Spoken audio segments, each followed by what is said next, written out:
আল্লাহ বলেন ন্যায় বিচারের মানদণ্ড কিয়ামতের ময়দানে আমি আল্লাহ স্থাপন করব। সেদিন কারো প্রতি বিন্দু পরিমাণ, এক চুল পরিমাণ অবিচার করা হবে না, কোনো অবিচার করা হবে না। সেদিন সুশাসন হবে, সুবিচার হবে, ন্যায় পরায়ণতার সাথে বিচার হবে। আওয়াজ করে পড়েন আল্লাহু আকবার। তাহলে প্রিয় ভাইরা, যে তিনটি বিষয়ে আল্লাহ তাআলা আমাদেরকে আদেশ দিয়েছেন, তার প্রথমটা হচ্ছে আদালত, ইনসাফ, সুবিচার, ন্যায় বিচার। এটা আমরা চাই কি চাই না? বিশ্বনবী ন্যায় বিচার, ন্যায় পরায়ণতা, সুশাসন প্রতিষ্ঠিত করেন কি করেন নাই?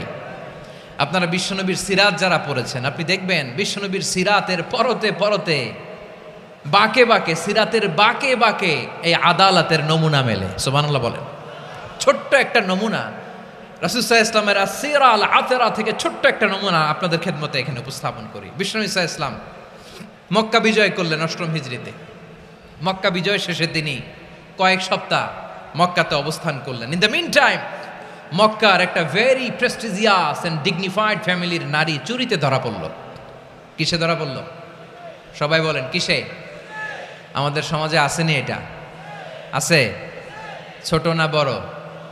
হ্যাঁ, হিসাব করে শেষ করা যায় না। ৩.৫ লাখ কোটি টাকা নাই উন্নয়ন প্রকল্পের নামে।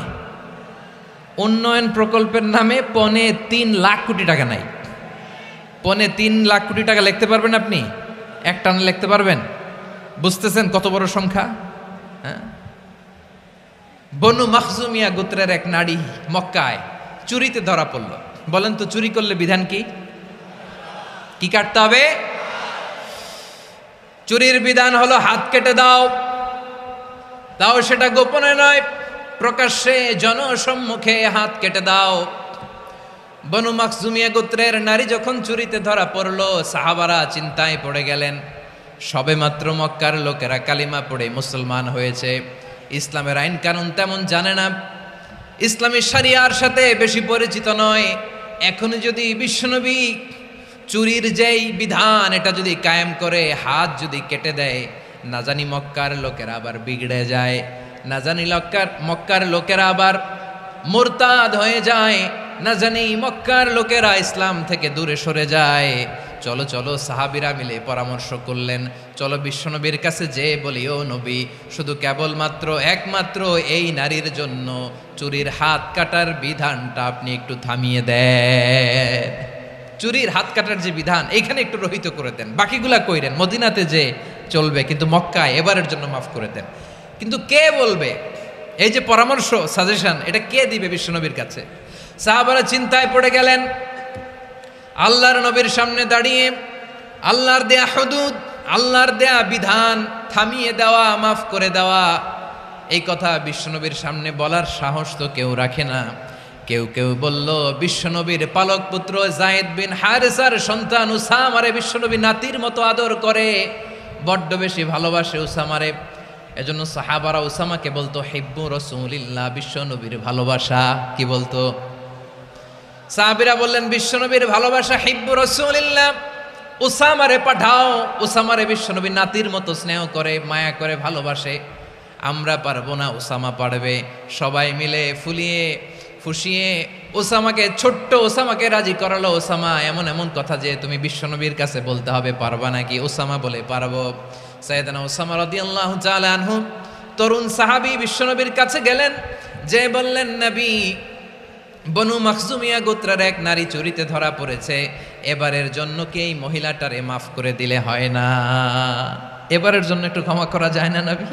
বিশ্বনবী বলেন, আতাশফাউ ফি হাদ্দিম মিন হুদুদিল্লাহ, তোমার এত বড় সাহস উসামা, তুমি আল্লাহর হাত, আল্লাহর দেয়া বিধান, এটার ব্যাপারে সুপারিশ করতে এসেছো? তোমরা কি জানো তোমাদের আগে যত কওম, যত গোত্র, যত জনপদ ধ্বংস হয়েছে, তার কারণ ছিল তাদের মধ্যে গরিবরা অন্যায় করলে তারা বিচার করত, আর ধনীরা অন্যায় করলে তারা মাফ করে দিত। খবরদার! ওয়া আইমুল্লাহ লাউ আন্না ফাতিমাতা বিনতি মুহাম্মাদিন সারাকাত লাকাতা মুহাম্মাদুন ইয়াদাহা।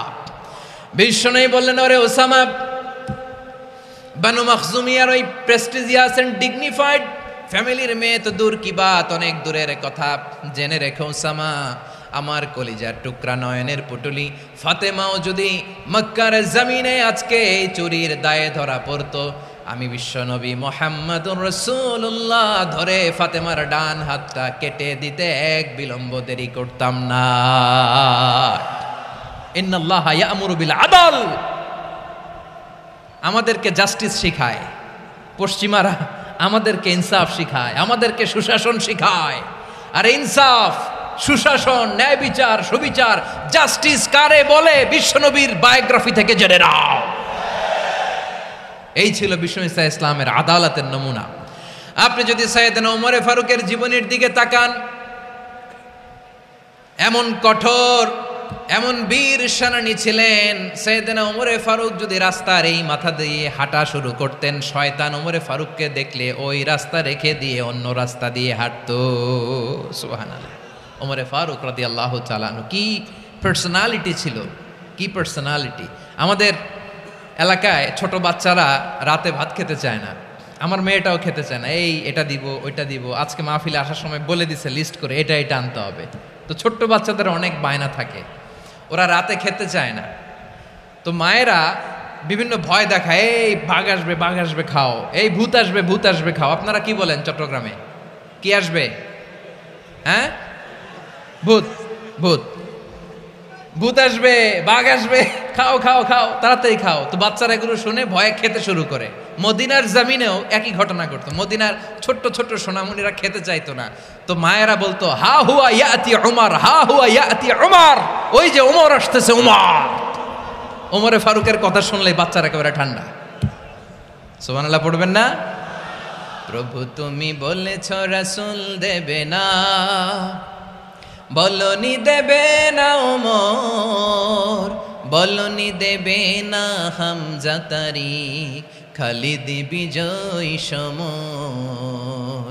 প্রভু তুমি বলেছ রাসূল দেবে না, বলনি দেবে না ওমর, বলনি দেবে না হামজা তারিক, খালিদ বিজয় সমর। প্রভু তুমি বলেছ রাসূল দেবে না। আল্লাহু আকবার। ওমর ফারুক রাদিয়াল্লাহু তাআলা আনহু, ওনার কথা শুনলে গায়ের মধ্যে গুজবাম হয়, গায়ের পশমগুলো দাঁড়িয়ে যায়। সুবহানাল্লাহ বলেন। কি পার্সোনালিটি ছিল, কি ব্যক্তিত্ব ছিল। মুনাফিকরা ওমর ফারুককে জমের মতো ভয় পেতেন। শয়তান, খুদ শয়তান এই রাস্তা দিয়ে আসলে শয়তান অন্য রাস্তা দিয়ে হাঁটতো। ওমর ফারুক রাদিয়াল্লাহু তাআলা আনহুর জীবনে যদি দেখেন, তাহলে সেখানে আপনি আদালতের, ইনসাফের, সুশাসনের, জাস্টিসের নমুনা দেখতে পাবেন। কয়টা শুনবেন? সাইয়েদনা ওমর ফারুকের রাদিয়াল্লাহু তাআলা আনহুর সন্তান আব্দুর রহমান মিশরে মদ খেয়ে মদ্যপ অবস্থায় ধরা পড়েছে।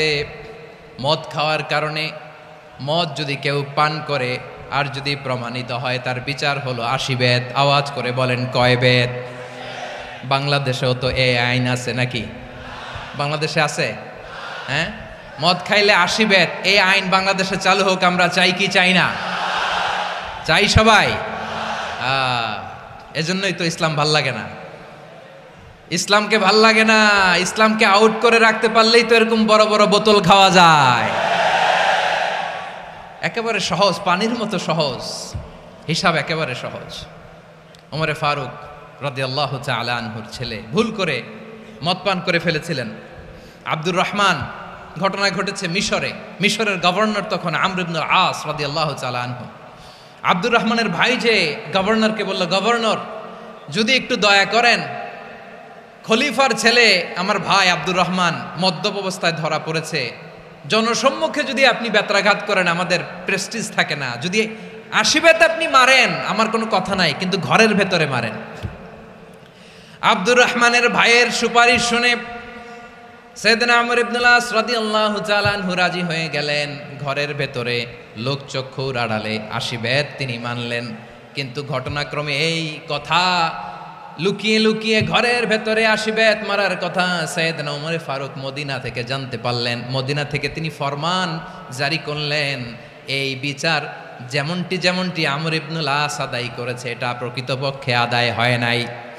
আসো সবাই মদিনায় আসো, আমর ইবনুল আস মদিনায় আসো, আব্দুর রহমানও আসো, সবাই আসো, জনসম্মুখে এই বিচার কার্যকর করতে হবে। সাইয়েদনা ওমর ফারুক মসজিদে নববীর পিলারের মধ্যে নিজের ছেলেকে বাঁধলেন, আবার জনসম্মুখে 80টা বেত তার গায়ের মধ্যে মারলেন। মাজমুয়ে ফাতাওয়া লিবনি তাইমিয়া রাহিমাহুল্লাহ উনি এটা নকল করেছেন। এটা সবচেয়ে বিশুদ্ধ মত। আরো অনেক মত আছে, মারা গেছে কবরের উপর, ওগুলো বাদে দিলাম। কেমন খলিফা ছিলেন, কেমন খলিফা! পশ্চিমারা তোমরা জাস্টিস আমাদেরকে শেখাও, ইনসাফ কারে বলে সুশাসন আমাদেরকে তোমরা শিখাও। ওমরে ফারুক রাদিয়াল্লাহু তাআলা আনহু ওইটাকে, ওই বিচারকে তিনি ধর্তব্য মনে করেন নাই। মদিনাতে এনে আবার জনসম্মুখে আবার 80 বেত মেরেছেন। মিশরে ওমরে ফারুক রাদিয়াল্লাহু তাআলা আনহু আমর ইবনুল আসকে গভর্নর করে পাঠালেন। সেখানে আমর ইবনুল আসের ছেলে একটা প্রতিযোগিতায় রানার আপ হয়েছে। এক মিশরি সেখানে চ্যাম্পিয়ন হয়েছে। রানার আপ বুঝতে পেরেছেন তো? রানার আপ সেকেন্ড হয়েছে, এক মিশরি হয়েছে চ্যাম্পিয়ন প্রথম। কিন্তু গভর্নরের ছেলে ও জিততে পারে নাই। ও রাগে ওই মিশরির গায়ের মধ্যে কয়েকটা লাঠি দিয়ে বাড়ি মেরেছে। মিশরি যে মদিনাতে ওমরে ফারুকের কাছে বিচার দিলেন, আপনার গভর্নরের ছেলে অন্যায়ভাবে আমার গায়ে হাত তুলেছে। সাইয়েদনা ওমরে ফারুক আবার ফরমান জারি করলেন, আসো মদিনাতে আসো। মিশরীকে ডাকলেন। ওই মিশরের গভর্নর আমর ইবনুল আস রাদিয়াল্লাহু তাআলা আনহুকে ডাকলেন, তার ছেলেকেও ডাকলেন। সবাই বসে রইল। আমর ইবনুল আস রাদিয়াল্লাহু তাআলা আনহু মাথা নিচু করে বসে আছেন, লজ্জায় কাচুমাচু। হায় হায়, আজকে আমার ছেলের কারণে আমিরুল মুমিনিন খলিফাতুল মুসলিমিন ওমরে ফারুকের কাছে আমি জনসম্মুখে লজ্জিত হচ্ছি। সাইয়েদনা ওমরে ফারুক বললেন, এই নাও লাঠি। গভর্নরের ছেলে তোমার মাথার মধ্যে যতগুলো বাড়ি মেরেছে, আজকে জনসম্মুখে তুমি অতগুলা বাড়ি মারো। মিশরি বলে, থাক, আপনি যে ডেকে আনছেন সবার সামনে এটা বলছেন, এতেই আমি খুশি। আল্লাহু আকবার! আপনার মহানুভবতা দেখে আমি খুশি, আর অপমানের দরকার নাই। ওমরে ফারুক বলে, না, খবরদার, এই কথা মিশরি তুমি বলো না, মারো, যতগুলা বাড়ি মেরেছে মারো। বাধ্য হয়ে মিশরি আমর ইবনুল আসের সামনে ওনার কলিজার টুকরা সন্তানের মাথার মধ্যে বাড়ি মারতে আরম্ভ করলেন। ঠিক যতগুলা বাড়ি গভর্নরের ছেলে আমর ইবনুল আসের ছেলে মিশরির গায়ে মেরেছিল, মাথায় মেরেছিল, মিশরি গুনে গুনে ততটা মারলেন। এই দৃশ্য দেখে ওমরে ফারুক রেগে মেগে আগুন, রাগের চোটে রাগ সামলাতে না পেরে, আর নিজেকে সামলাতে না পেরে মিশরিরে বললেন, ছেলেরে মারা শেষ হয়ে গেলে এবার বাবার টাক মাথার মধ্যে কয়েকটা বাড়ি মার। রাগের চোটে, আউট অফ অ্যাঙ্গার, রাগের চোটে, যে আমার পাঠানো গভর্নর আমর ইবনুল আস তার ছেলেকে কেন আদব তারবিয়া কেন শিক্ষা দিতে পারে না। ছেলেরে মারা হইলে এবার আমর ইবনুল আসের মাথার মধ্যে 2টা মারো। এটা রাগে বলেছেন, এটা শাস্তি হিসেবে না। সুবহানাল্লাহ পড়ে। তোমরা আমাদেরকে সুশাসন শিখাও, আমাদেরকে সুশাসন শিখাও। বিশ্বনবী বলেন, আদল এটা যেন তেন বিষয় না, এটা দিয়েই মানবিক সমাজ গড়তে হবে। আল্লাহ তাআলা কিয়ামতের কঠিন ময়দানে, যেদিন স্বামী স্ত্রীকে চিনবে না, স্ত্রী স্বামীকে দেখে পালিয়ে যাবে, বন্ধু বন্ধুরে চিনবে না, পীর সাহেব মুরিদরে চিনবে না, মুরিদ পীর সাহেবরে চিনবে না, দলের কর্মী তার নেতারে চিনবে না, নেতা তার কর্মীরে চিনবে না, বন্ধু বন্ধুরে দেখে পালাবে। এই কঠিন মুহূর্তে সূর্যটা মাথার কাছে চলে আসবে, জমিনটা তামার জমিন হবে, আজকের জমিনের মতো নয়। মানুষ ঘর্মাক্ত, ক্লান্ত, শ্রান্ত মাথার মগজগুলো কানের ছিদ্র আর নাকের ছিদ্র দিয়ে বেয়ে বেয়ে পড়বে। বিশ্বনবী ফরমান, কিয়ামতের ওই কঠিন ময়দানে 7 শ্রেণীর ব্যক্তিকে রব্বুল আলামিন তার আরশের নিচে ছায়া দিবেন। তার মধ্যে প্রথম শ্রেণীর ব্যক্তি হলো ইমামুন আদিল। ইমামুন আদিল, ন্যায়পরায়ণ শাসক, যে ইনসাফের সাথে বিচার করে, যে জাস্টিস সমাজে সার্ভ করে, যে সুশাসন নিশ্চিত করে, ওই ইমামুন আদিল। আদিল শব্দটা বুঝছেন না? ইন্নাল্লাহা ইয়া'মুরু বিল আদল, পাইছেন? আদিল। 7 শ্রেণীর ব্যক্তিকে আল্লাহ তাআলা সুশীতল আরশের নিচে ছায়া দিবেন, যেদিন তার দেয়া ছায়া ছাড়া কোনো ছায়া থাকবে না। এর প্রথম হচ্ছে ইমামুন আদিল, ন্যায়পরায়ণ শাসক। চিল্লায় বলেন সুবহানাল্লাহ। আবার বিশ্বনবী বললেন, ইন্নাল মুকসিতিনা ইনদাল্লাহি আলা মানাবিরা মিন নূর আন ইয়ামিনির রহমান, কিয়ামতের দিন যারা ন্যায় পরায়ণ হিসেবে আল্লাহর সামনে দাঁড়াবে কিয়ামতের দিন রব্বুল আলামিন তার আরশের ডান দিকে ওই ন্যায় পরায়ণ লোকদের জন্য আরশের ডান দিকে একটা নূরের মিম্বারে তাদেরকে বসার সুযোগ করে দিবে।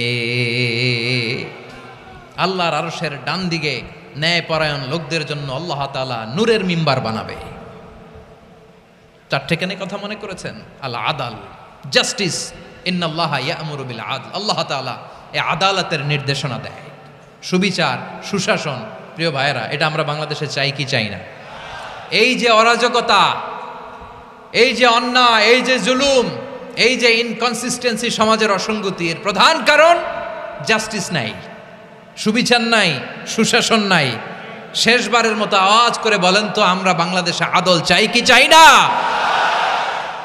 তাহলে প্রথম নির্দেশনা শেষ, আল্লাহ তাআলা তোমাদেরকে আদলের আদেশ দেন। এরপরে আল্লাহ বললেন, আমি তোমাদেরকে ইহসানের আদেশ দেই।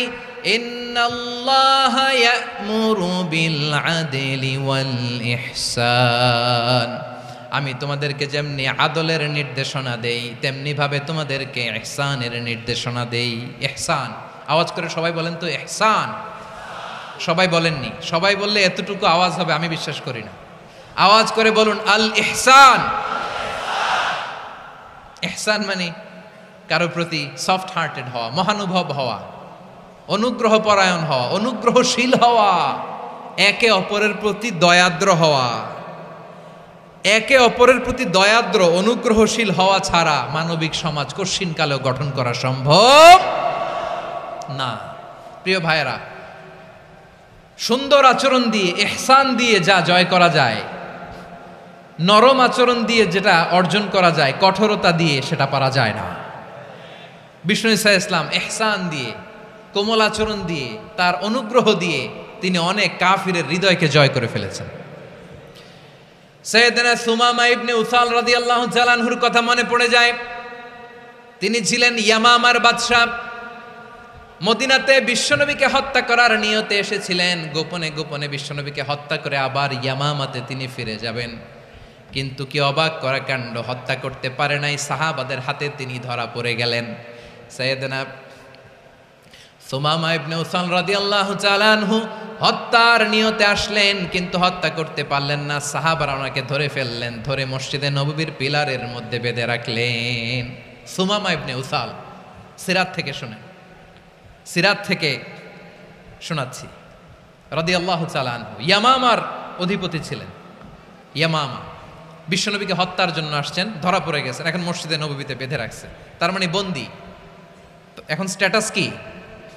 বন্দী, ক্যাপটিভ।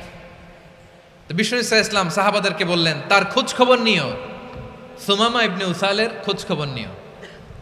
সাহাবার বলেন, ইয়া রাসূলুল্লাহ, আপনাকে হত্যা করতে এসেছে, তার তো কঠিন ক্যাপিটাল পানিশমেন্ট হওয়া দরকার, কঠিন শাস্তি হওয়া দরকার। বিশ্বনবী বললেন, না, আমি যেটা জানি তোমরা সেটা জানো না, তোমরা সুমামার সাথে ভালো আচরণ করো।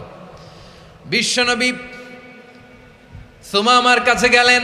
প্রথম দিন যে তিনি কালেমার দাওয়াত দিলেন, ইমানের দাওয়াত দিলেন, ইসলামের দাওয়াত দিলেন, রিসালাতের দাওয়াত দিলেন, আখিরাতের দাওয়াত দিলেন।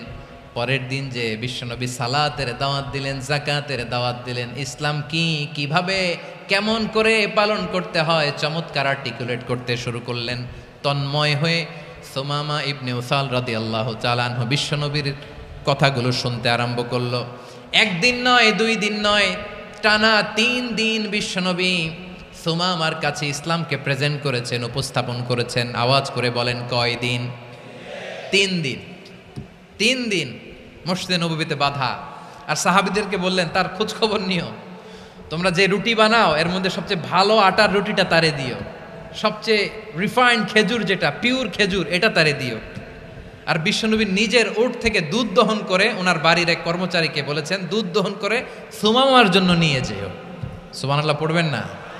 সবাই তো অবাক, ইয়ামামা থেকে আসছে নবীকে হত্যা করতে, বিশ্বনবী দেখে তারে জামাই আদর করে,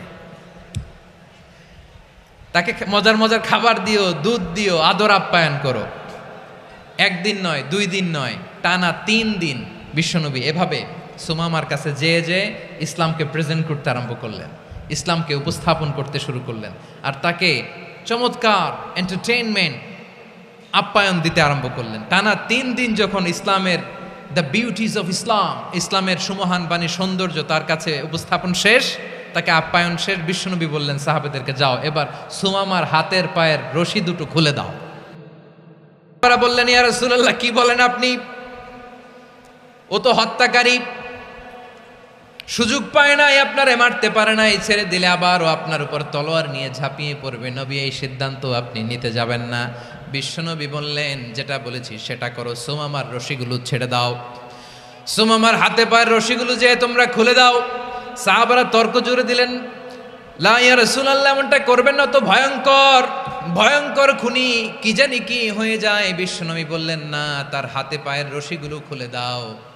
সাহাবারা বিশ্বনবীর কথা মতো তার হাতে পায়ের রশিগুলো খুলে দিল। সুমামা মুহূর্তের মধ্যে মসজিদে নববী থেকে বের হয়ে ইয়ামামায় ফিরে না যে মসজিদে নববীর পাশে একটা খেজুর বাগান ছিল, সেখানে চলে গেলেন।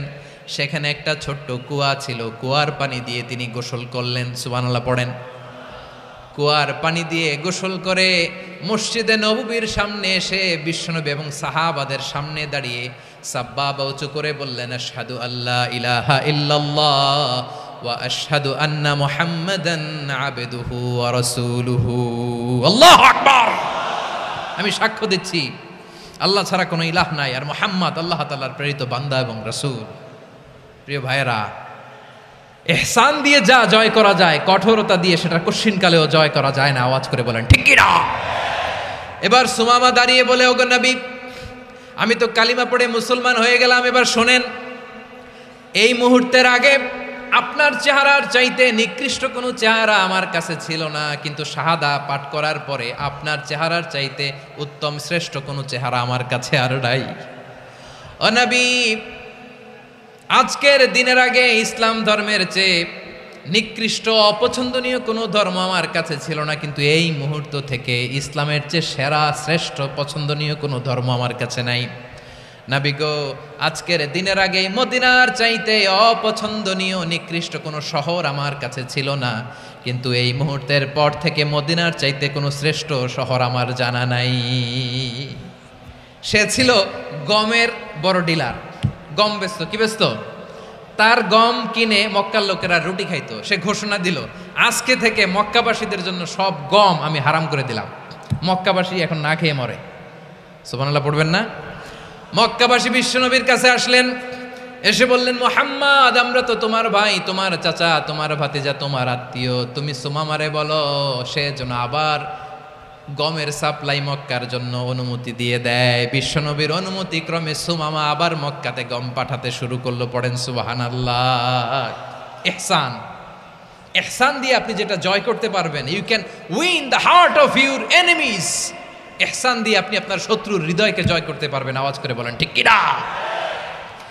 এজন্য আল্লাহ বললেন, ওয়া আনফিকু ফি সাবিলিল্লাহি ওয়া লা তুলকু বিআইদিকুম ইলাত তাহলুকা ওয়া আহসিনু ইন্নাল্লাহা ইউহিব্বুল মুহসিনিন।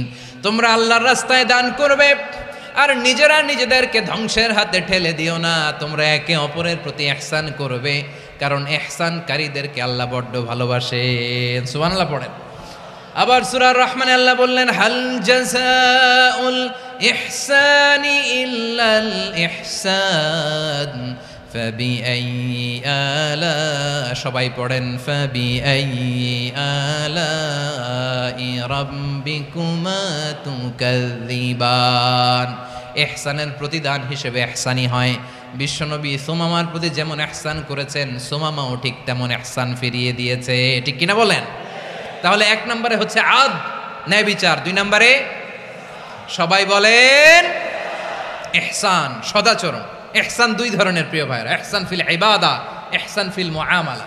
ইহসান ফিল ইবাদা হচ্ছে একাগ্র অনুভবে ইবাদতে ডুব দেওয়া, এর নাম ইবাদতের ইহসান। সুবহানাল্লাহ পড়েন। বিশ্বনবী বলেন, ইহসান মানে কি জানো নাকি? হাদিসে জিবরিলে সাইয়েদনা জিবরিল আলাইহিস সালাম বিশ্বনবীকে বললেন, আখবিরনি আনিল ইহসান। নবী আমাদেরকে বলেন ইহসান মানে কি? বিশ্বনবী বললেন, আনতা আবুদাল্লাহ কাআন্নাকা তারাহু ফাইন লাম তাকুন তারাহু ফাইন্নাহু ইয়ারাক। ইহসান মানে হলো এমন ভাবে তুমি আল্লাহর সামনে নিজেকে উজাড় করে ইবাদত করবে, তুমি ভাববে তুমি আল্লাহকে দেখতে পাচ্ছ। আর এটা যদি ভাবা তোমার জন্য কঠিন হয়ে যায়, অন্তত এতটুকু তুমি ভাববা যে আল্লাহ তোমাকে দেখতে পাচ্ছেন। ঠিক কিনা বলেন? ও আমার বীর চট্টলার ভাইয়েরা, কেউ যেটা দেখে না সেটা দেখে কে? এই বিশ্বাস হৃদয়ের মধ্যে আছে? নামাজে যখন দাঁড়ান এই ফিলিংসটা আনা যাবে? হ্যাঁ, এশার সালাত তো এখনো হয় নাই না? আলোচনা শেষে এশার সালাত এখানে অনুষ্ঠিত হবে, তাই না? আচ্ছা বলুন তো, আমরা এশার সালাত পর্যন্ত বেঁচে থাকবো এই গ্যারান্টি আছে কার কার? হাত তোলেন। কয়েকজন হাত তুলছে পেছনে, না বুঝে তুলে ফেলছে। এশা পর্যন্ত যে আমরা হায়াত পাবো কোনো গ্যারান্টি আছে? সবাই আওয়াজ করে বলেন, গ্যারান্টি আছে? গ্যারান্টি নাই। এই জন্য বিষ্ণু ইসলাম বলেছে, এমন ভাবে নামাজে দাঁড়াও, ইবাদত করো, মনে করো হতে পারে এটাই আমার জীবনের শেষ নামাজ। পারফর্ম দ্য সালাহ as if this is your last and final prayer. এমন ভাবে সালাতে দাঁড়াও, ভাবো হতে পারে এটাই তোমার জীবনের শেষ নামাজ। এমন ভাবে নামাজে দাঁড়াও, ভাবো এটাই শেষ নামাজ। তাহলে নামাজে একাগ্রতা বাড়ায় দিবে কে? ফলে ইবাদতের ইহসান আমাদের অর্জিত হবে। আর মুআমালাতে ইহসান হলো, বিশ্বনবী বলেন, ইন্নাল্লাহা তাবারাকা ওয়া তাআলা কাতাবাল ইহসানা আলা কুল্লি শাই ফাইযা কাতালতুম ফাআহসিনুল কিতলা ওয়া ইযা যাবাহতুম ফাআহসিনুয যাবহা ওয়ালিয়ুহিদ্দা আহাদুকুম শাফরাতাহু ওয়ালিয়ুরিহ যাবিহাতাহু। ইহসান দুই ধরনের, আওয়াজ করে বলতে হবে। কয় ধরনের? সবাই বলুন আওয়াজ করে, কয় ধরনের? একটা হচ্ছে ইহসান ফিল ইবাদা, ইবাদতে ইহসান। ইবাদতে ইহসান কি? একাগ্র অনুভব দিয়ে ইবাদত করা, মন প্রাণ দিয়ে ইবাদত করা। আর মুআমালাতে ইহসান কি? সব কাজে, দৈনন্দিন কাজে, কর্মে, সামাজিক অ্যাক্টিভিটিতে কোমলতা প্রদর্শন করা, অনুগ্রহের সাথে সবকিছু করা। আল্লাহ তাআলা ইন্নাল্লাহা তাবারাকা ওয়া তাআলা কাতাবাল ইহসানা আলা কুল্লি শাই, তিনি সব কিছুর ব্যাপারে ইহসানকে আবশ্যক করেছেন। সব কিছুতে মুমিনের সব কাজে ইহসানের পরশ থাকবে। ওয়া ইযা কাতালতুম ফাহসিনুল কিতলা, বিশ্বনবী বলেন তুমি যখন কাউকে হত্যা করো ইহসানের সাথে করো। সুবহানাল্লাহ পড়বেন না? যখন হত্যা করো তখনও ইহসানের সাথে। আচ্ছা হত্যা করবো আবার ইহসান আসবে করতে করে, তো মেরেই ফেলবো আমি। আল্লাহ, ও ভাই একজন খুন করেছে, খুনি, রাষ্ট্রীয় আইনে তার শাস্তি হয়েছে ডেথ পেনাল্টি, মৃত্যুদণ্ড। এখন মৃত্যুদণ্ড দেখে আপনি যেমনি মন চায় তেমনি মারবেন লোকটারে? ওর নাক কেটে ফেলতে পারবেন? ওর কান কাটতে পারবেন? ওর চোখ উপড়ে ফেলতে পারবেন আপনি? যেমন মন চায় তার অঙ্গহানি করা যাবে না। ইহসানের সাথে তাকে হত্যা করো। সুবহানাল্লাহ, this is Islam, this is the true essence of Islam. ওয়া ইযা যাবাহতুম ফাহসিনুয যাবহা, যখন জবাই করবে তখনও ইহসানের সাথে জবাই করো। করব জবাই, ওইখানেও নাকি ইহসান। আচ্ছা কুরবানির দিন আমরা পশুগুলোরে কি করি বলেন সবাই আওয়াজ করে?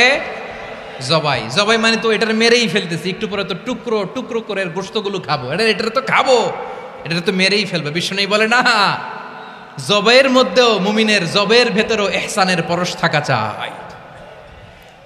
যখন জবাই করবে প্রাণীটাকে হাত পা টাইট করে বেঁধে নাও, ছুরিটাকে শার্পেন করে নাও, ধারালো করে নাও, যাতে অল্প সময়ে জবাইটা হয়ে যায়, প্রাণীটা যাতে কম কষ্ট পায়। সুবহানাল্লাহ পড়ে। দিস ইজ কল্ড ইহসান। ইহসান আল্লাহ তাআলা যেমনি আদলের আদেশ করেছেন, ন্যায় বিচার, জাস্টিস এনশিওর করতে বলেছেন, সমাজে ইহসানের ব্যবহার, ইহসানের অনুশীলন তিনি করতে বলেছেন। এজন্য মুমিনের প্রতিটি কাজে, আমার চট্টগ্রামের ভাইয়েরা আমার দিকে তাকান, খেয়াল করে শুনুন, মুমিন জীবনের প্রতিটি কাজে ইহসানের পরশ থাকা চাই। আমরা যেন আমাদের পরিবারের প্রতি ইহসান করি, আমরা যেন আমাদের কর্মচারীদের প্রতি ইহসান করি, আমরা যেন আমাদের কলিগদের প্রতি ইহসান করি, আমরা যেন আমাদের ভাইদের প্রতি ইহসান করি। মুমিন জীবনের প্রতি কাজে ইহসানের পরশ থাকার দরকার আছে না নাই? কথা বুঝতে পেরেছেন? তাহলে আল্লাহ তাআলার তিনটা আদেশ ছিল, কয়টা গেল? ভুলে গেছে, ভুলে গেছে চট্টগ্রাম। তিনটা আদেশের মধ্যে কয়টা বললাম? প্রথমে কি ছিল? আদল। 2 নম্বরে, 3 নম্বরে রব্বুল আলামিন বললেন ওয়া ইতা ইদিল কুরবা, নিকটাত্মীয়দেরকে দান করো। নিকট আত্মীয়দেরকে দাও, যারা তোমাদের ব্লাড কানেকশনের আত্মীয় তাদেরকে তোমরা দাও। এখানে জেনারেলি বললেন দাও, কি দিব সেটা তিনি এখানে বলেন নাই, সেটা তিনি সূরাতুল ইসরার মধ্যে বলেছেন। আল্লাহ বলেন ওয়া আতিযাল কুরবা হাক্কাহ, নিকট আত্মীয়দেরকে তাদের অধিকার, তাদের প্রাপ্য তোমরা বুঝিয়ে দাও। দেখেন, একটা শান্তির সমাজ, একটা সমৃদ্ধ সমাজ, একটা মানবিক সমাজ গঠনের জন্য আল্লাহ তাআলা বেশি না মাত্র 3টা অর্ডার, 3টা ভার্ডিক্ট তিনি জারি করেছেন। 1 নাম্বার সুশাসন, ন্যায় বিচার। 2 নাম্বার ইহসান। 3 নাম্বার নিকটাত্মীয়, যারা কাছের, তোমার ভেরি ক্লোজ রিলেশনশিপে আছে, তাদেরকে দাও। দাও, দিলে বাড়িয়ে দেয় কে? অনেকে দিতে চায় না, কৃপণতা করে। দিলে বাড়ায় দেয় কে? ও মিয়া, মদিনার মধ্যে সবচাইতে গরিব সাহাবী ছিল বেলাল রাদিয়াল্লাহু তাআলা আনহু। ওনার এন্টায়ার অ্যাসেট, সম্পদের পরিমাণ কতদূর জানেন? একটা লুঙ্গি। বেলাল রাদিয়াল্লাহু তাআলা আনহু, ওনার টোটাল ওয়েলথের এস্টিমেশন হচ্ছে মাত্র একটা লুঙ্গি।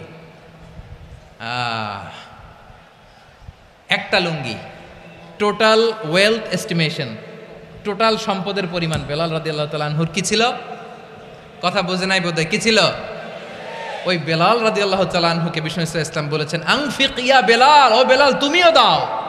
ওয়ালা তাখশা মিন যিল আরশি ইখলালা, আরশের অধিপতির তো কোনো ঘাটতি নাই, তুমি দিলে ওই আল্লাহ তোমারে বাড়ায় দিবে। এজন্য আমার প্রিয় ভাইয়েরা, দিলে কমে না, দিলে বাড়ে। অনেকে ধরে রাখে, নতুন কিছু নিতে পারে না, হাত দিয়ে যেটা ধরে রেখেছেন এটা দিয়ে দেন, বড় একটা ধরার সুযোগ পাবেন। জোরে বলেন ঠিক কিনা? ধরেন 5 কেজি ওজনের একটা ধরে রাখছেন, এখন 10, এটা না ছাড়লে 10 কেজি ধরতে পারবেন আপনি? আচ্ছা, 10 কেজির জিনিস একটা আছে হাতে, ওইটা যদি ছেড়ে দেন তাহলেই না 15 কেজি ধরতে পারবেন। কথা বলেন ঠিক কিনা? তাহলে দিলে বাড়িয়ে দেয় কে? রব্বুল আলামিন বললেন 3 নাম্বার আদেশ হলো তোমাদের প্রতি, সমাজটারে কেমন করে মানবিক সমাজ, সুন্দর সমাজ গড়বা। 3 নাম্বার আদেশ হলো ওয়া আতিযাল কুরবা হাক্কা, নিকটাত্মীয়দেরকে তাদের প্রাপ্য বুঝিয়ে দাও। এই নিকটাত্মীয়দেরকে তাদের অধিকার বুঝিয়ে দেওয়া, প্রাপ্য বুঝিয়ে দেওয়াতে আমাদের গাফলতি আছে না নাই? চট্টগ্রামে নাই? মাশাআল্লাহ আছে, আছে। অনেকে দেখবেন অনেক আল্লাহওয়ালা, তাহাজ্জুদ গুজার, সেজদা দিতে দিতে কপালে কালো দাগ ফেলে দিছে, সে তার বোনের হকটা আদায় করে নাই। আছে না নাই? হ্যাঁ, এখানেও আছে। সর্বনাশ।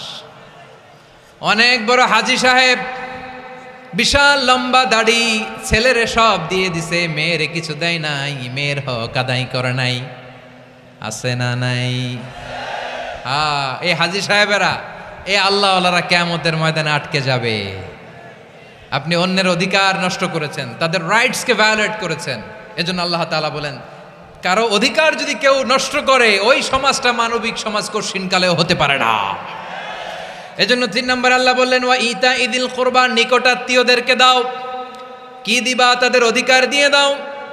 বোনের অধিকার বুঝিয়ে দাও, মেয়ের অধিকার বুঝিয়ে দাও, ফুফুর অধিকার বুঝিয়ে দাও। দেখবেন অনেক মায়েরা ছেলের পাতে মুরগির রান দেয়, মেয়ের পাতে দেয় মুরগির ঠ্যাং। এরকম আছে না নাই? ছেলেরা কি দেয়? মুরগির। মেয়ের পাতে কি দেয়? তো মেয়ের কি মুরগির রান খেতে মনে চায় না? মনে চায় না? এমনটা করা যাবে না। নিকটাত্মীয়দেরকে অধিকার দিয়ে দাও, নিকটাত্মীয়ের সাথে সুসম্পর্ক রাখো। আদেশটা কার? এজন্য প্রিয় ভাইয়েরা, জীবনে যদি বারাকা অর্জন করতে চান, নিকটাত্মীয়দের সাথে সুসম্পর্ক রাখতে হবে, তাদের জন্য উপহার পাঠাতে হবে। বিশ্বনবী বলেন লা ইয়াদখুলুল জান্নাতা কাতে, যে ব্যক্তি আত্মীয়তার সম্পর্ককে ছিন্ন করে দেয়, সে কঠিনকালেও আল্লাহর জান্নাতে ঢুকবে না। আপনি কি এটারে সহজ হাদিস মনে করছেন? এটা সহজ কথা? আপনি ভাবছেন আপনার নামাজ আপনারে বাঁচাতে পারবে, আপনার রোজা বাঁচাতে পারবে, আপনার তাহাজ্জুদ আপনারে বাঁচাতে পারবে? আপনি অধিকার নষ্ট করলে কিছুই আপনারে বাঁচাতে পারবে না।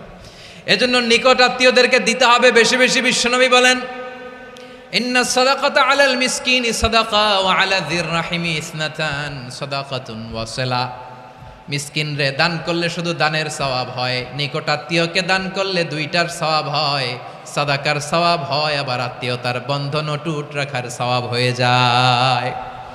আবার বিশ্বনবী বললেন মান সাররাহু আইয়ুবসাতা লাহু ফি রিজকিহি ওয়া ইউনসালাহু ফি আসারিহি ফালইয়াসিল রাহিমা। যে ব্যক্তি তার রিজিকের প্রশস্ততা চায় আর হায়াতে বরকত চায়, সে যেন তার আত্মীয়ের সাথে সুসম্পর্ক রাখে। আমার প্রিয় চট্টলার ভাইয়েরা, আমাদের রিজিক বাড়ুক, এটা আমরা চাই কি চাই না? সবাই চান? হ্যাঁ, আমাদের রিজিকে প্রশস্ততা আসুক, চাই কি চাই না?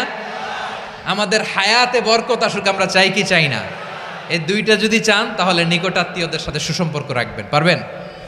তাহলে সমাজটারে মানবিক সমাজ বানায় দিবে কে? তিনটা আদেশ চলে গেল। কয়টা? আওয়াজ করে বলেন। 1 নম্বরে কি ছিল? 2 নম্বরে, 3 নম্বরে নিকটাত্মীয়দেরকে দান। আপনাদেরকে আরো শোনার আগ্রহ আছে? আপনাদের মনোযোগ আছে না গেছে? কষ্ট হচ্ছে না? মাশাআল্লাহ, মাশাআল্লাহ। তাকবীর পড়ুন, লিল্লাহে তাকবীর।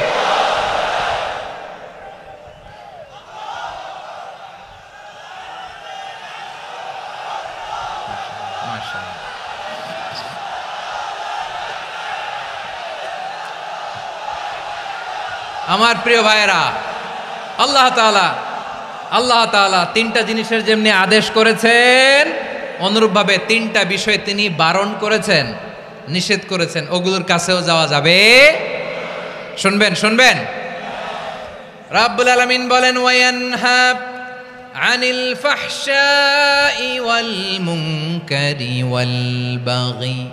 আমি যেমনি 3টি বিষয়ে আদেশ করলাম, অনুরূপভাবে 3টি বিষয়ে বারণ করলাম, নিষেধ করলাম।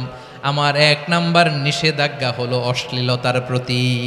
ফাহশা, ওয়ায়ানহা আনিল ফাহশা। আল্লাহ তাআলা অশ্লীলতাকে নিষেধ করেছেন। কোন জিনিসকে? সবাই বলুন, কোন জিনিসকে? যত ধরনের, যত টাইপের, যত ক্যাটাগরির অশ্লীলতা হতে পারে, সব অশ্লীলতাকে হারাম করেছেন কে? ফাহশা মানে কি? কথায়, কাজে, আচরণে, কমেন্ট, ফেসবুকের কমেন্টসে যত ধরনের নোংরামো আছে, যত ধরনের অশ্লীলতা আছে, এটাকে আরবিতে বলে ফাহশা। এটাকে কি বলে? রাব্বুল আলামিন বলেন, কুল ইন্নামা হাররামা রাব্বিয়াল ফাওয়াহিশা মা যাহারা মিনহা ওয়া মা বাতান। ও নবী, আপনি বলে দেন, আমার রব প্রকাশ্য, অপ্রকাশ্য, স্পষ্ট কিংবা অস্পষ্ট, দৃশ্যমান কিংবা অদৃশ্যমান সব অশ্লীলতাকে হারাম করেছেন। সব ধরনের অশ্লীলতা হারাম, সব ধরনের। আল্লাহ তাআলা আমাদেরকে অশ্লীলতা থেকে বাঁচান, অশ্লীলতা থেকে তিনি আমাদেরকে হেফাজত করুক। পড়েন আমিন। এবার বলেন, আমাদের সমাজে অশ্লীলতা আছে না নাই? চট্টগ্রামে নাই? আমি কই নাই, ওনারা বলে আছে। দেখছেন, আমি সামহাও বাঁচায় দেওয়ার ট্রাই করতেছি, ওনারা বলে আছে। অশ্লীলতা নানা ভাবে, নানা নামে, নানা মোড়কে আমাদের সমাজে আছে না নাই? সংস্কৃতির নামে, ফ্যাশনের নামে, বিনোদনের নামে, উপন্যাসের নামে, কনসার্টের নামে অশ্লীলতা আছে না নাই? আপনি দেখেছেন কনসার্টগুলোর অবস্থা? এই যে আতিফ আসলাম যে আসছে আমাদের দেশে, তারপর কে কে আসছে, আমাদের তরুণ তরুণীরা, আমাদের যুবক যুবতীরা, আমাদের জেনজিরা, কি অবস্থা ওইখানে? হ্যাঁ, কি অবস্থা? কে বাঁচাবে ওদের? কে রক্ষা করবে ওদের ইমানের, ওদের চরিত্রের হেফাজতের গ্যারান্টি কে দিবে? কনসার্টের নামে অশ্লীলতা আছে না নাই? ছেলে মেয়ে একে অপরকে জড়ায় ধরতেছে, একে অপরকে চুমো খাচ্ছে, প্রকাশ্যে, দিবালোকে, গণমানুষের সামনে। আল্লাহ তাআলা এই অশ্লীলতা থেকে আমাদেরকে বেঁচে থাকতে বলেছেন, বেঁচে থাকতে বলেছেন। রূপালী জগতের নামে অশ্লীলতা আছে না নাই? এই টার্মটা আপনারা জানেন না? রূপালী জগৎ কি জগৎ? আসলে কি রূপালী জগৎ না অন্ধকার জগৎ? আমার বোনেরা, আপনাদেরকে যে কি বলে তারা বুঝায়, রূপালী জগৎ শুনেই আপনি ভরকে যাবেন না। রূপালী জগতে যে নারী যত বেশি উলঙ্গ, সে নাকি তত বেশি সাহসী। জানেন, বলে এটা একটা সাহসী নারী, খুব সাহসী পদক্ষেপ তার। যত বেশি শরীর থেকে কাপড় নামাতে পারবে, যত বেশি বস্ত্রহীন হয়ে নিজেকে প্রেজেন্ট করতে পারবে, সে নাকি তত বেশি সাহসী। আমার চট্টলার ভাইয়েরা, শয়তানের প্রথমে এজেন্ডা ছিল বনি আদমকে বস্ত্রহীন করা। সে আদম এবং হাওয়া আলাইহিস সালামকে নিষিদ্ধ গাছের ফল খাইয়ে তাদেরকে বস্ত্রহীন করেছে। এই জামিনেও সে আমাদেরকে বস্ত্রহীন করতে চাইবে। এই রূপালী জগতের নামে তারা এটা করে। আমার প্রিয় বোনেরা, আপনি জানেন না আপনার দাম কত। ওরা আপনাদেরকে বিজ্ঞাপনের সস্তা পণ্য বানাতে চায়। ওরা আপনাদেরকে ওদের ভোগের লিপসার টুলস বানাতে চায়। ওরা আপনাদেরকে দিয়ে ওদের খায়েশ পূরণ করতে চায়। এটা আপনাদের জন্য মোটেও ডিগনিটি নয়, এটা আপনাদের জন্য সম্মান নয়। আপনার সম্মান শালীনতায়, আপনার সম্মান হেজাবে, আপনার সম্মান ভদ্রতায়, আপনার সম্মান আপনার ডিসেন্ট পোশাকে। পোশাক বলে দেয় এই নারীটা ভদ্র না অভদ্র। পোশাক বলে দেয় এই মেয়েটা কোন ঘরের মেয়ে। আওয়াজ করে বলেন ঠিক কিনা? আপনি জানেন না আপনারা সস্তা পণ্য বানায়, ভোগের পণ্য, বিলবোর্ডে আপনাকে উলঙ্গ করে উপস্থাপন করে। এই অশ্লীলতার সাথে ইসলামের কোনো সম্পর্ক। এজন্য আল্লাহ বলেন, আমি অশ্লীলতাকে হারাম করেছি। অশ্লীলতাকে হারাম করার প্রথম কারণ হলো এর মাধ্যমে মানবতাকে অপমানিত করা হয়। কারণ মানুষের সম্মান মানুষের পোশাকে। মানুষ যখন পোশাকহীন হয়ে যায়, বস্ত্রহীন হয়ে যায়, তার সম্মান কমে যায়। ঠিক কিনা? অশ্লীলতাকে হারাম করার প্রথম কারণ হচ্ছে মানুষ মানুষকে অপমান করে। একটা নারী, সে তো সম্মানিত। নারী যে কত সম্মানিত, নারীর এটা বুঝেই নাই। বিশ্বনবী বলেন, আর দুনিয়া কুল্লুহা মাতা ওয়া খায়রু মাতা'আদ দুনিয়া আল মারআতুস সালিহা। আমার বোনেরা, 5টা প্যান্ডেলে আপনারা এলইডিতে আমার আলোচনা শুনছেন, আমি জানি। আপনাদের এই গর্ভ যে কত দামি আপনি জানেন না। আপনার পেট থেকেই আসবে আগামী দিনের সালাহুদ্দিন আল আইয়ুবী। আপনার পেট থেকেই আসবে অনাগত দিনের ইমাম মাহদী আল মুনতাজার। আপনার পেট থেকেই আসবে অনাগত দিনের ফয়সাল, ওয়াসিম, মুগ্ধ, আবু সাইদের মতো বীর যোদ্ধা।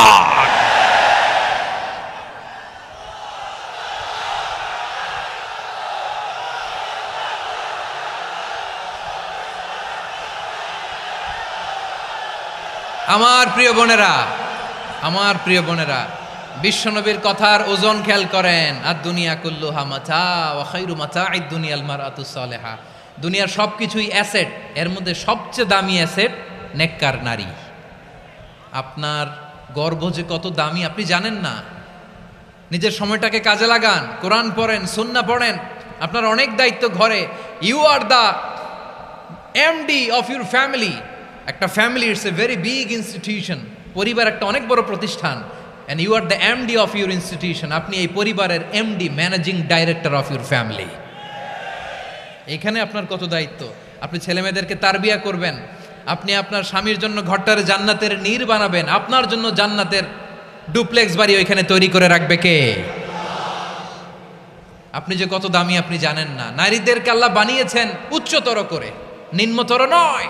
নারীদেরকে ছোট্ট জিনিস দিলে এটার বড় করে দেয়। নারীদেরকে ভ্রূণ দিলে, শুক্রাণু দিলে নারী এটারে বাচ্চা হিসেবে উপহার দেয়। ঠিক কিনা? বিয়ের মাধ্যমে স্বামী যখন তার শুক্রাণু তার স্ত্রীকে উপহার দেয়, স্ত্রী রিটার্নে কি উপহার দেয়? ফুল ফর্ম বেবি, মানব সন্তান। দেখছেন, আপনি দিলেন একটুকুনি, দিছে বিশাল। আপনি যদি নারীকে বাজার এনে দেন, নারী এটাকে সুস্বাদু খাবারে রূপান্তর করে দেয়। আপনি তাকে একটা মুচকি হাসি দিয়ে দেন, সে তার কলিজা দিয়ে দেয়।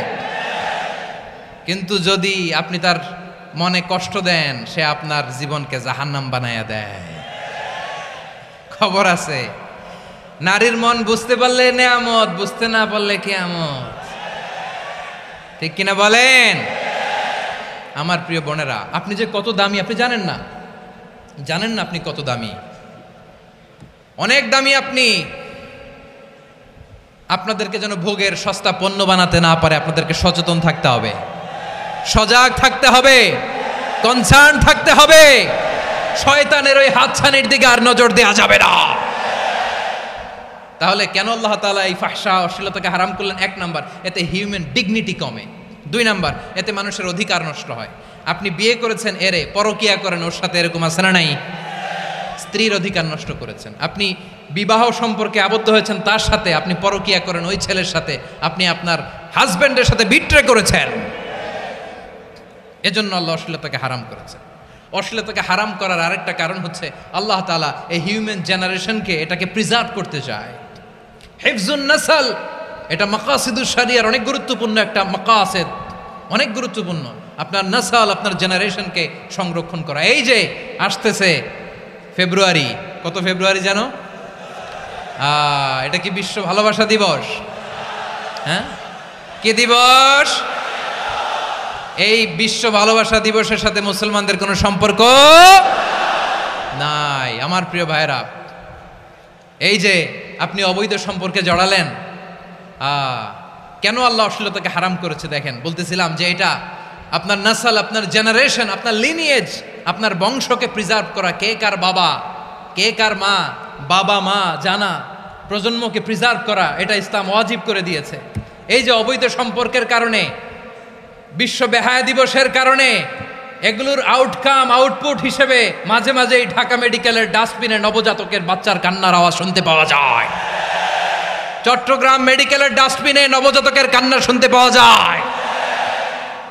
বীর চট্টলার মুসলমানেরা বুঝতে পারলে আওয়াজ করে বলেন, এই যে চট্টগ্রাম মেডিকেলে যে নবজাতকটা পাওয়া গেল, ওর বাবাকে আমাকে বলেন, ওর বাবাকে, ওর মাকে, ও কোন ফ্যামিলির সন্তান কেউ জানে? আপনি হিউম্যান ডিগনিটিকে অপমান করেছেন না? আপনি তার ভবিষ্যৎকে অন্ধকার করেছেন না?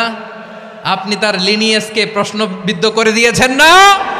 এই জন্য আল্লাহ তাআলা অশ্লীলতাকে আমাদের জন্য হারাম করে দিয়েছেন। পড়েন সুবহানাল্লাহ। এই জন্য রাব্বুল আলামিন বলেন, কুল ইন্নামা হাররামা রাব্বিয়াল ফাওয়াহিশা মা যাহারা মিনহা ওয়া মা বাতান। প্রকাশ্য অপ্রকাশ্য সব অশ্লীলতাকে হারাম ঘোষণা করে দিয়েছে কে?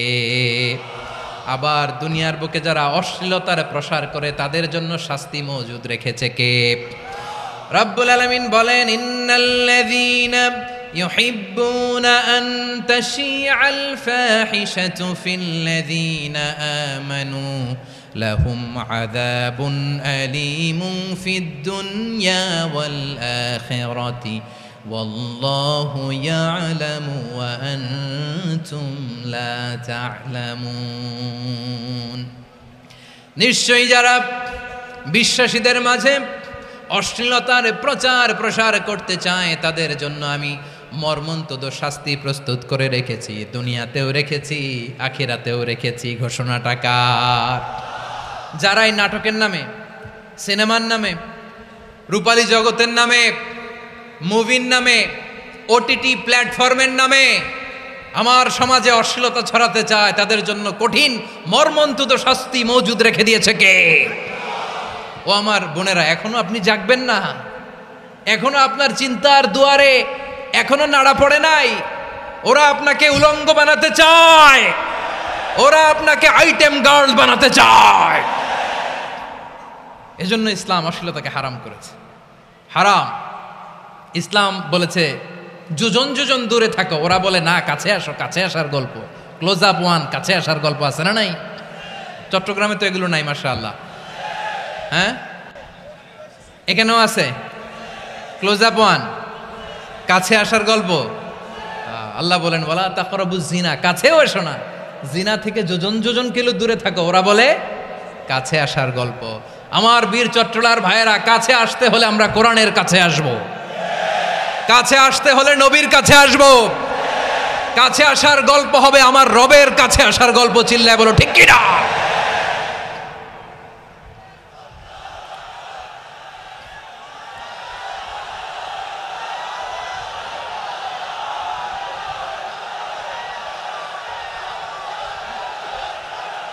বসুন বসুন আমার ভাইয়েরা। তাহলে অশ্লীলতার সাথে আমাদের কোনো সম্পর্ক? সবাই বলতে পারেননি, আওয়াজ করে বলুন, অশ্লীলতার সাথে আমাদের কোনো সম্পর্ক? আমরা এই সমস্ত ক্লোজ আপ ওয়ান, কাছে আসার গল্পের প্রোগ্রামে যাব? আমরা কোন ধরনের অশ্লীল কন্টেন্ট সোশ্যাল মিডিয়ায়, টিভিতে দেখব? কি যুগ যে আমরা কাটাচ্ছি আপনি কল্পনা করতে পারবেন না। পর্ন ইন্ডাস্ট্রি, নারী পুরুষের বস্ত্রহীন যুগল দৃশ্য, এটাকে দিয়ে ওরা কোটি ডলারের ইন্ডাস্ট্রি বানিয়েছে। পুরো মানব ইতিহাসে এরকম জঘন্য সময় মানব ইতিহাস পার করে নাই। পর্ন এটা ইন্ডাস্ট্রি হয়ে গেছে। আমাদের এই যুবকগুলো, জেনজিগুলো, ওদের চরিত্র বাঁচাবে কি করে? কেমন করে হেফাজত করবে ওদের এই মূল্যবান চরিত্র? আমার প্রিয় ভাইরা, এই অশ্লীলতার দ্য লেটেস্ট ভার্সন হচ্ছে LGBTQ, শরীফ থেকে শরীফা। শুনছেন আপনারা? দেখতে পুরুষ, আসলেই পুরুষ, সুস্থ একজন পুরুষ, 4 সন্তানের বাবা, বলে আমি মনে মনে নারী। দেখতে নারী, সুস্থ নারী, আসলেই সে দিব্যি একজন নারী, বলে আমি মনে মনে পুরুষ। সবচেয়ে ভয়ঙ্কর অশ্লীলতার সবচাইতে লেটেস্ট ভার্সন হচ্ছে এই ট্রান্সজেন্ডারিজম। সুস্থ পুরুষ তার বায়োলজিক্যাল গ্রোথকে হরমোন দিয়ে স্টপ করে দিয়ে সে সার্জারি করে নারী হতে চায়। সুস্থ নারী পুরুষ হতে চায়। পুরুষ পুরুষের প্রতি সেক্সুয়ালি আকর্ষণ বোধ করে। এটা লূত আলাইহিস সালামের কওমের মধ্যে ছিল। এটাকেও আল্লাহ কোরআনে ফাহিশা বলেছেন। ওয়ালুতান ইয ক্বালা লিকওমিহি আতাতুনাল ফাহিশাতা মা সাবাকাকুম বিহা মিন আহাদিম মিনাল আলামিন। লূত আলাইহিস সালাম বললেন, তোমরা কি এমন এক অশ্লীল কার্যক্রমে ডুব দিলে নাকি যেটা গোটা বিশ্বের কেউ কখনো করে নাই, তোমরাই প্রথম করেছো? পড়েন নাউযুবিল্লাহ। এই পশ্চিমের এই রোগ আমার দেশে যেন আসতে না পারে, আমাদের সজাগ থাকতে হবে। প্রিয় ভাইরা চিল্লায় বলেন ঠিক কিনা? পশ্চিমের অবস্থা ভয়ঙ্কর। পাশ্চাত্যে আমি যুক্তরাষ্ট্রে ছিলাম অনেক দিন, কয়েক মাস, বিভিন্ন স্টেটে ঘুরেছি। গার্ডিয়ানরা উদ্বিগ্ন। ছেলে মেয়েদেরকে, ছোট্ট ছেলে মেয়ে, ওদেরকে জিজ্ঞেস করে, তুমি how do you feel right now inside yourself? তুমি ভিতরে ভিতরে কেমন ফিল করো? তোমার কি ছেলে ছেলে লাগে না মেয়ে মেয়ে লাগে? আচ্ছা বলেন, এই ছোট্ট বাচ্চাটাও কি এগুলো জেন্ডার অ্যাসাইনমেন্ট বলতে এগুলো কিছু বুঝে? এইভাবে মিসগাইড করা হচ্ছে। কৌতূহল বশত ছোট্ট ছেলে যদি বলে আমার তো মেয়ে মেয়ে লাগে, তখন বলে যে না তুমি মেয়ে, ছেলে না। মা বাবা বাধা দিলে ওকে আলাদা গভর্নমেন্ট হাউসে নিয়ে যায়। ভয়ঙ্করতম অবস্থা। আমরা একটা সময়ে শুনতাম যে হুজুর আমার ছেলেটা খুব ভালো, হাফেজে কোরআন, আল্লাহওয়ালা। হুজুর আমার ছেলে দাড়ি রাখছে, আল্লাহওয়ালা। হুজুর আমার ছেলে 5 ওয়াক্ত সালাত জামাতের সাথে পড়ে, তার মানে আল্লাহওয়ালা। পশ্চিমে যে আমি কি শুনছি জানেন? ওরা বলে হুজুর আমার ছেলেটা ইউনিভার্সিটির একটা মেয়ের সাথে প্রেম করে, ও খুব আল্লাহওয়ালা, হুজুর দোয়া করবেন। এর কারণ ওদের কাছে আল্লাহওয়ালার ক্রাইটেরিয়া হচ্ছে হুজুর আমার ছেলেটা আরেক ছেলের পছন্দ করে নাই, আমার মেয়েটা আরেক মেয়েকে ভালোবাসে নাই, এজন্য আমার ছেলেটা আল্লাহওয়ালা, হুজুর ওর জন্য একটু দোয়া করে দিয়েন। কি চ্যালেঞ্জ ওরা ফেস করতেছে। ওনার ছেলে যে আরেক ছেলেরে বিয়ে করবে না, এটাতেই উনি খুশি যে আলহামদুলিল্লাহ আমার ছেলেটা একটা মেয়েরে ভালোবাসে, আমার মেয়েটা একটা ছেলেরে ভালোবাসে, মানে এটা খুব আল্লাহওয়ালা। নাউজুবিল্লাহ পড়তে পারলেন না? এজন্য অশ্লীলতার সাথে আমাদের কোনো সম্পর্ক। রব্বুল আলামিন বলেন ওয়ায়ানহা আনিল ফাহশাই ওয়াল মুনকারি ওয়াল বাগি। 3টা জিনিসকে আমি নিষিদ্ধ করলাম। 1 নাম্বার হলো ফাহশা, অশ্লীলতা। 2 নম্বরে হলো মুনকারের সমস্ত মন্দ কাজ। আপনাদের মনোযোগ আছে না? শেষ করে দিব? আর 2-1 মিনিট শুনবেন? আচ্ছা বলি তাহলে, আর 2-1 মিনিট। তাহলে নিষেধাজ্ঞা জারি করেছেন 3টা জিনিসের উপর। 1 নাম্বার কি? ফাহশা, অশ্লীলতা। 2 নাম্বার মুনকার। মুনকার মানে হচ্ছে যত মন্দ কাজ, খারাপ কাজ, বাজে কাজ, এটার বলে মুনকার। এটার কি বলে? আপনারা পড়ছেন না? তা'মুরুনা বিল মা'রুফি ওয়া তানহাউনা আনিল মুনকার। ভালো কাজের আদেশ, সৎ কাজের আদেশ, অসৎ কাজের নিষেধ। মুনকার, মুনকার হচ্ছে মানুষের স্বাভাবিক বিবেকবোধ যেটাকে খারাপ বলে, ওইটাই মুনকার। পৃথিবীর সব আসমানি গ্রন্থ যেটাকে খারাপ বলেছে, মানুষের স্বাভাবিক বিবেকবোধ যেটাকে খারাপ বলেছে, এগুলো সব মুনকার। যেমন ইফটিজিং, এটা কি ভালো না খারাপ? মজুদদারি, খাদ্যে ভেজাল দেওয়া, ওজনে কম দেওয়া, মাছে ফরমালিন মিশানো, চাঁদাবাজি, টেন্ডারবাজি, দখলবাজি, এগুলো আমাদের স্বাভাবিক বিবেকেই বলে এগুলো খারাপ, এগুলো হচ্ছে মুনকার। আল্লাহ তাআলা এই মুনকার থেকে আমাদেরকে বেঁচে থাকতে বলেন। আর শয়তান এই মুনকারের প্রতি আমাদেরকে উদ্বুদ্ধ করে। আল্লাহ তাআলা বললেন, ইয়া আইয়ুহাল্লাযীনা আমানু লা তাত্তাবিউ খুতুওয়াতিশ শাইতান ফাইন ওয়া মান ইয়াত্তাবি' খুতুওয়াতিশ শাইতানি ফাইন্নাহু ইয়া'মুরু বিল ফাহশাই ওয়াল মুনকার। আল্লাহ বললেন, ও আমার গোলামেরা শোনো শোনো, ও আমার বিশ্বাসী বান্দারা খবরদার, তোমরা কশিনকালেও শয়তানের পদাঙ্ক অনুসরণ করবে না, কারণ শয়তান তোমাদেরকে অশ্লীলতা এবং মন্দ কাজের দিকে উদ্বুদ্ধ করে। আমাদের কাজ হচ্ছে শয়তান আমাদেরকে যেদিকে নিতে চায় আমরা তার উল্টা দিকে যাব, ঠিক কিনা বলে?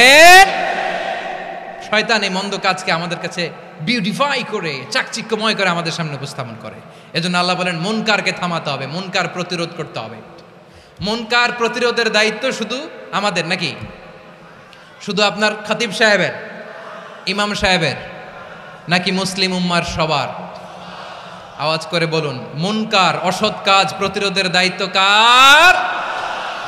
রাব্বুল আলামিন বলেন, কুনতুম খায়রা উম্মাতিন উখরিজাত লিন-নাসি তা'মুরুনা বিল মা'রুফি ওয়া তানহাউনা আনিল মুনকার।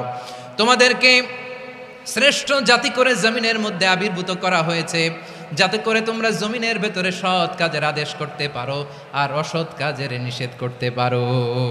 উম্মা কুনতুম খায়রা, তাহলে গোটা উম্মার দায়িত্ব, এটা বুঝতে পারছেন তো? আচ্ছা, আরো নিচে আসেন।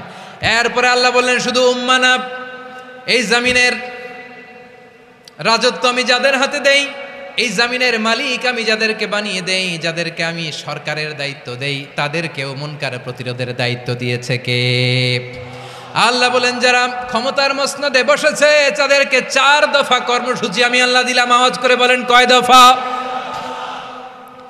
আল্লাহ বলেন, আল্লাযীনা ইম্মাক্কান্নাহুম ফিল আরদি আকামুস সালাতা ওয়া আতাউয যাকাতা ওয়া আমারু বিল মা'রুফি ওয়া নাহাউ আনিল মুনকার ওয়ালিল্লাহি আকিবাতুল উমুর।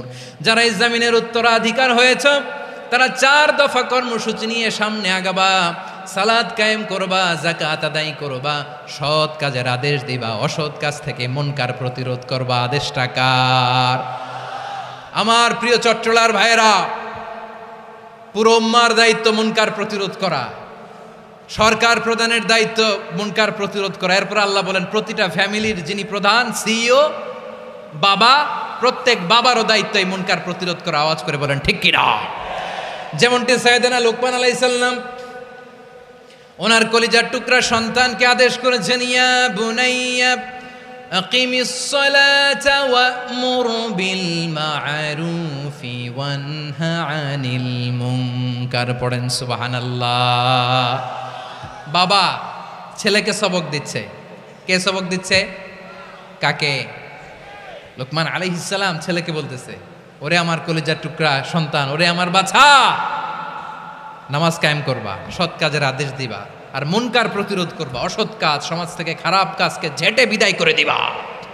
তাহলে দেখেন, আমি স্টেপ বাই স্টেপ নামলাম। পুরা উম্মার দায়িত্ব, জমিনের উত্তরাধিকারী আল্লাহ যাদেরকে বানিয়েছেন সরকার, তাদের দায়িত্ব, প্রতিটি ফ্যামিলির প্রধানের দায়িত্ব। এরপরে বিশ্বনবী বলেন, সচেতন প্রতিটি মুসলিমের দায়িত্ব সমাজ থেকে মুনকারকে উৎখাত করা। বিশ্বনবী বলেছেন, মান রাআ মিনকুম মুনকারান ফালিয়ুগাইয়িরহু বিয়াদিহি ফাইন লাম ইয়াস্তাতি ফাবিলিসানিহি ওয়া ইন লাম ইয়াস্তাতি ফাবিকলবিহি ওয়া যালিকা আযআফুল ঈমান। সমাজে যে মুনকার দেখবে, খারাপ কাজ দেখবে, সে যেন হাত দিয়ে সেটাকে থামায়। কি দিয়ে? আপনাদের তো হাত নাই না? হাত আছে, হাত আছে। ওরা যেই হাত দিয়ে অন্যায় করে ওইটা প্রতিরোধের জন্য আমাদেরও হাত আছে না নাই? থামাতে হবে, থামাতে হবে।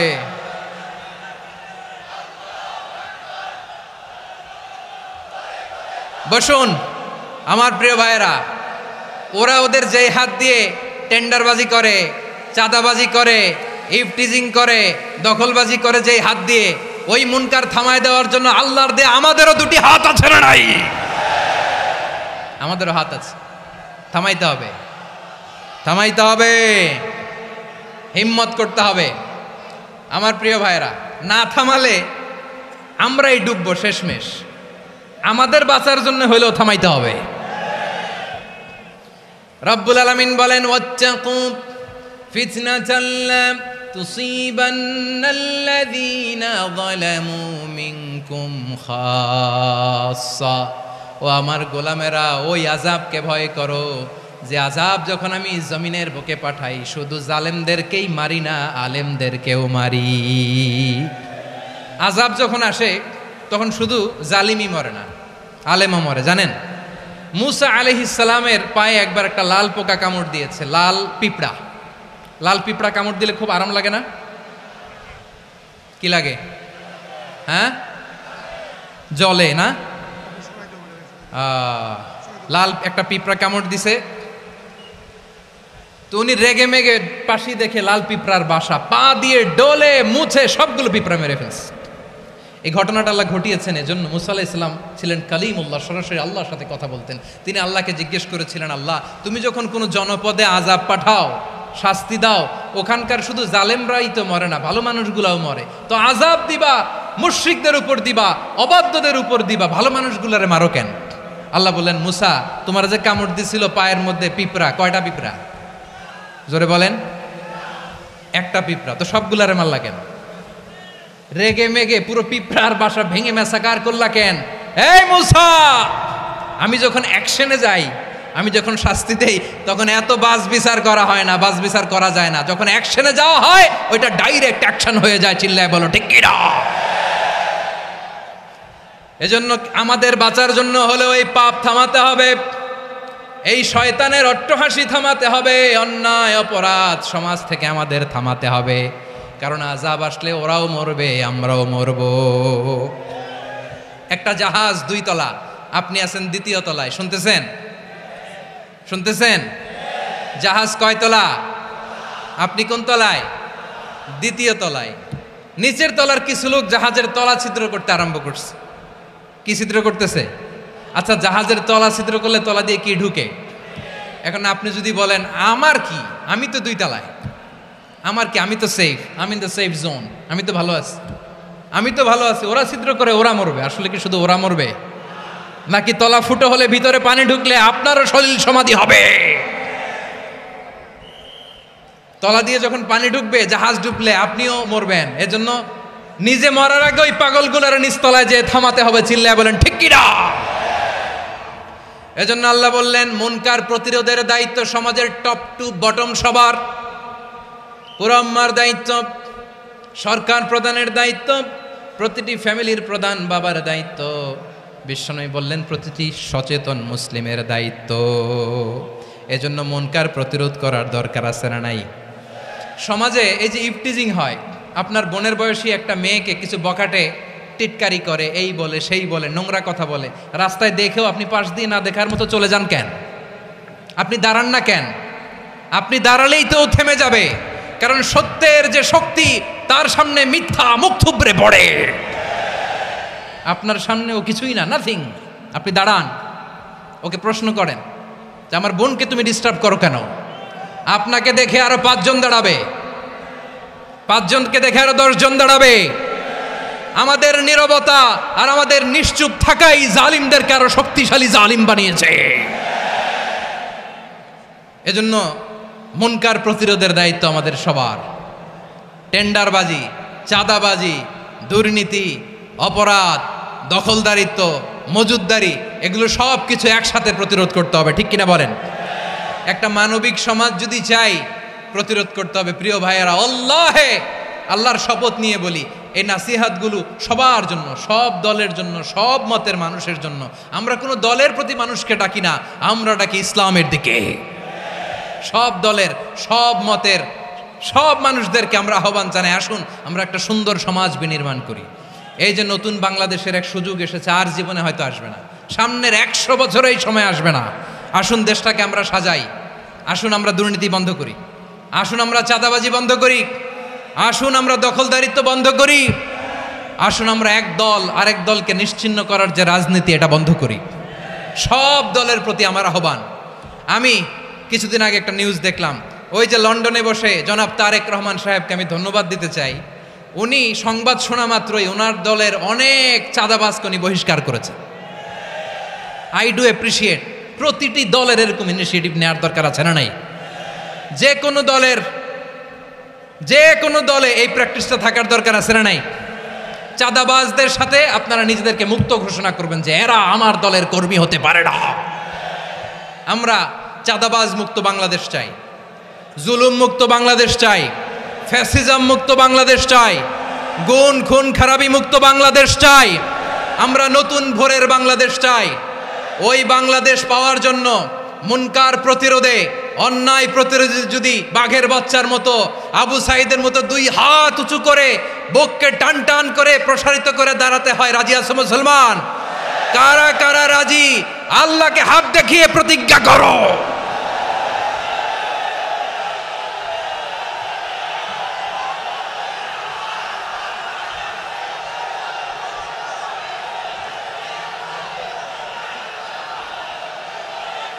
আমার প্রিয় ভাইয়েরা, বসুন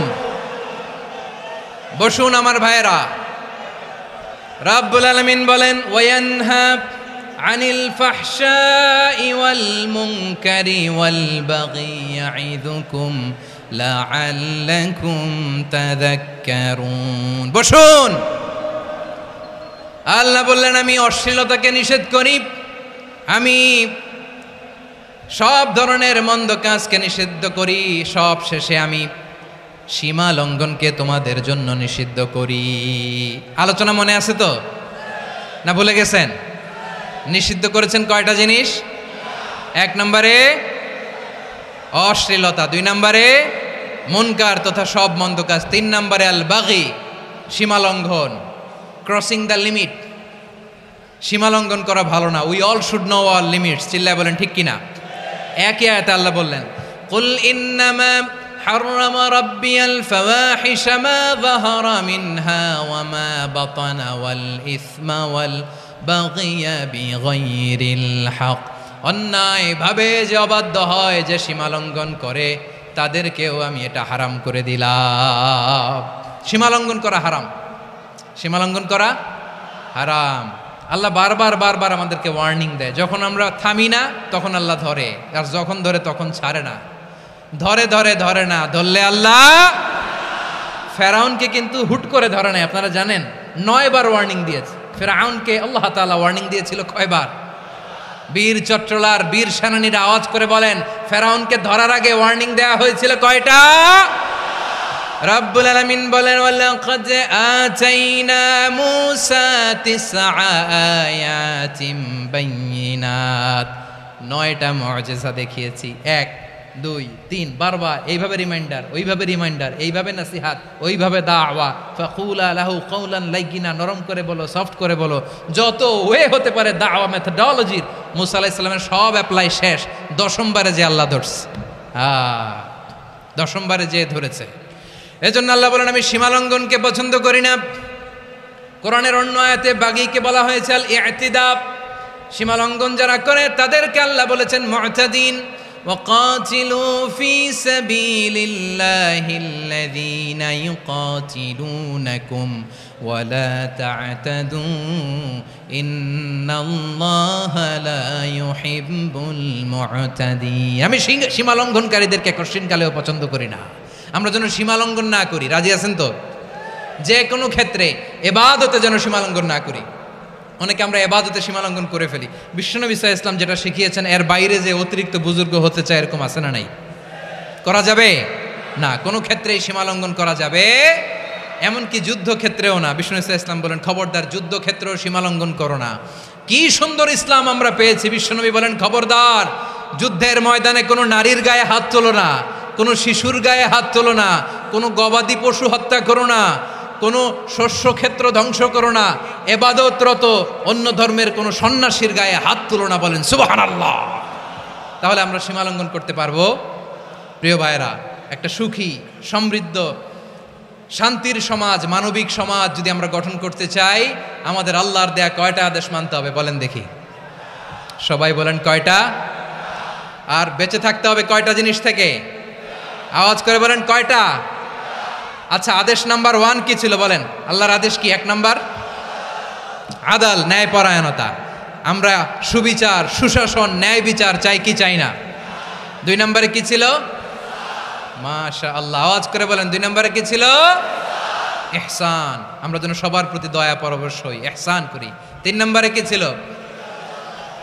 নিকটাত্মীয়দের দান করা, তাদের অধিকার প্রাপ্য বুঝিয়ে দেওয়া। পাশাপাশি 3টা জিনিস থেকে আল্লাহ বারণ করেছেন, নিষেধ করেছেন। তার প্রথমটা ফাহশা, অশ্লীলতা। অশ্লীলতার সাথে আমাদের কোনো সম্পর্ক। আজকের এই ঐতিহাসিক চট্টগ্রামের প্যারেড ময়দান থেকে আমরা যত ধরনের মা তাহারা মিনহা মা বাতান, প্রকাশ্য অপ্রকাশ্য, দৃশ্যমান অদৃশ্যমান, সব অশ্লীলতা থেকে নিজেদেরকে মুক্ত ঘোষণা করলাম। অশ্লীলতাকে আমরা না বলে দিলাম। আওয়াজ করে সবাই বলুন নো। অশ্লীলতার সাথে আমাদের কোনো সম্পর্ক। 2 নম্বর নিষেধাজ্ঞা কি ছিল? আল মুনকার, সমাজের যত মন্দ কাজ এগুলোকে আমরা প্রতিরোধ করব। রাজি আছেন তো সবাই? 3 নম্বরে আল বাগি, সীমালঙ্ঘন। কোন মুসলিম সীমালঙ্ঘন করে না, এমনকি যুদ্ধক্ষেত্রেও না। আওয়াজ করে বলেন ঠিক কি না?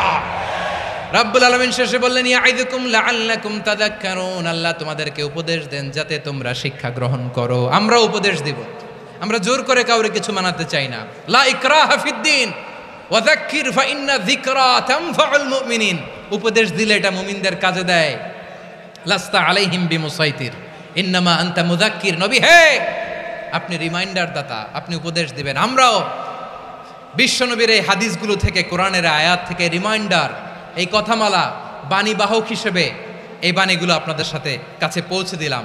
আমরা আল্লাহ তাআলার কাছে প্রার্থনা করি, আল্লাহ আমরা যেন আদল দিয়ে আমাদের সমাজকে গঠন করতে পারি। আল্লাহ আমরা যেন ইহসান করতে পারি, আমরা যেন নিকটাত্মীয়দের দান করতে পারি। আল্লাহ যত ধরনের অশ্লীলতা, অনাচার, মন্দ কাজ, সীমালঙ্ঘন, অবাধ্যতা থেকে যেন আমরা বেঁচে থাকতে পারি। আল্লাহ তাআলা আমাদের সবাইকে কথাগুলো বোঝার ও আমল করার তৌফিক দান করুক। হাযা মা ইনদি ওয়াল ইলমু ইনদাল্লাহ আলাইহি তাওয়াক্কালতু ওয়া ইলাইহি উনীব।